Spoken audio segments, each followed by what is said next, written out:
The Little Prince, Chapter 10. He was in the region of the asteroids 325, 326, 327, 328, 329, and 330. He therefore began by visiting them to search for an occupation and to learn. The first was inhabited by a king. The king sat dressed in purple and ermine on a very simple and yet majestic throne. "Oh, here is a subject," cried the king when he perceived the little prince. And the little prince asked himself, how can he recognize me since he has never seen me before? He did not know that for kings the world is very simplified. All men are subjects. "Come closer, I'll see you better," said the king, who was very proud to be king at last. The little prince sought eyes to sit down, but the planet was cluttered with the magnificent ermine mantle. So he stood, and as he was tired, "Oh, John, it is contrary to the etiquette of yawning in the presence of a king," said the monarch. "I forbid it." "I cannot help myself," replied the little prince, quite confused. "I did a long trip, and I did not sleep." "Then," said the king, "I command you to yawn. I have not seen anyone yawning for years. Yawns are curiosities for me. Come on, still yawns. It's an order." "That intimidates me. I cannot," said the little prince, blushing. Replied the king. "Then I order you to yawn, and sometimes to He stammered a little and seemed vexed, for the king was essentially concerned that his authority should be respected. He did not tolerate disobedience. He was an absolute monarch, but as he was very good, he gave reasonable orders. "If I commanded," said he, "if I ordered a general to change into a seabird, and if the general did not obey, it could not be the general's fault. It could be my fault." "May I sit?" inquired the little prince timidly. "I order you to sit down," replied the king, who brought back majestically a piece of his ermine cloak. But the little prince was astonished. The planet was tiny. On what could the king reign? "Sire," said he, "I beg your pardon to ask you questions." "I order you to question me," said the king. "Sire, on what do you reign?" "Above all," replied the king with great simplicity. "Mostly?" The king, with a discreet gesture, pointed to his planet, the other planets, and the stars. "About all that?" said the little prince.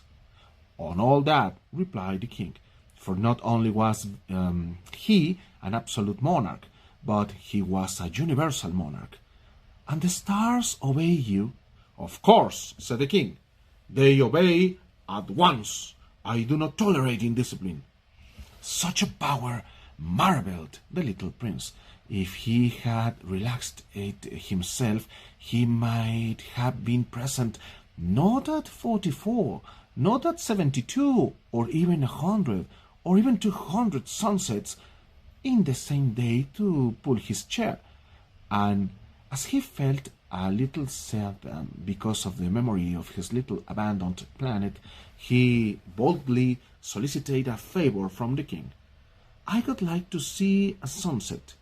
Do me a favor. Order the sun." "If I ordered a general to fly from one flower to another like a butterfly, or write a tragedy, or change into a seabird, and if the general did not execute the order received, which of him or of me would be in his wrong?" "It would be you," said the little prince firmly. "Exact. We must demand of each one what each one can give," replied the king. "Authority rests first on reason. If thou commandest thy people to go throw themselves into the sea, they shall make a revolution. I have the right to demand obedience because my orders are reasonable. Then my sunset reminded the little prince, who never forgot a question once he had asked it. Oh, your sunset, you will have it.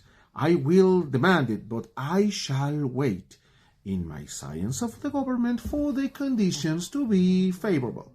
When will it be? Inquired the little prince. Replied the king, who at first consulted a large calendar. It will be it will be this evening towards 7:40, and you will see how well I am obeyed. The little prince yawned. He regretted his failed sunset, and then he was already bored a little. I have nothing more to do here, he said to the king. I'll go again. Do not go, replied the king, who was so proud of having a subject. Do not go. I make you a minister. Minister of what? Of justice. But there is no one to judge. We do not know, said the king. I have not yet gone round my kingdom. I am very old. I have no place for a coach, and it tires me to walk. Ah, but I have already seen, said the little prince, who bent down to glance at the other side of the planet. There's no one there either. You will judge yourself then, replied the king. This is the most difficult. It is much more difficult to judge oneself than to judge others. If you manage to judge yourself well, it is because you are a true wise man. I, said the little prince, can judge myself anywhere. I do not need to live here. Said the king. I believe that on my planet there is somewhere an old rat. I hear it at night. You can judge the old rat.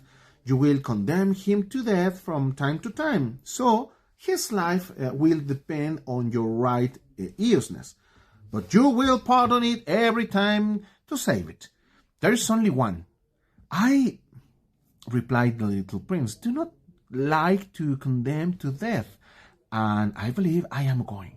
Oh, said the king, but the little prince, having finished his preparations, would not trouble the old monarch. If your majesty wished to be obeyed punctually, she might give me a reasonable order. She could order me, for example, to leave before 1 minute. It seems to me that the conditions are favorable. The king, having replied nothing, the little prince hesitated at first. Then, with a sigh, took the departure. I make you my ambassador, then hastened to cry the king. He had an air of authority. Great people are very strange, the little prince said to himself during his journey.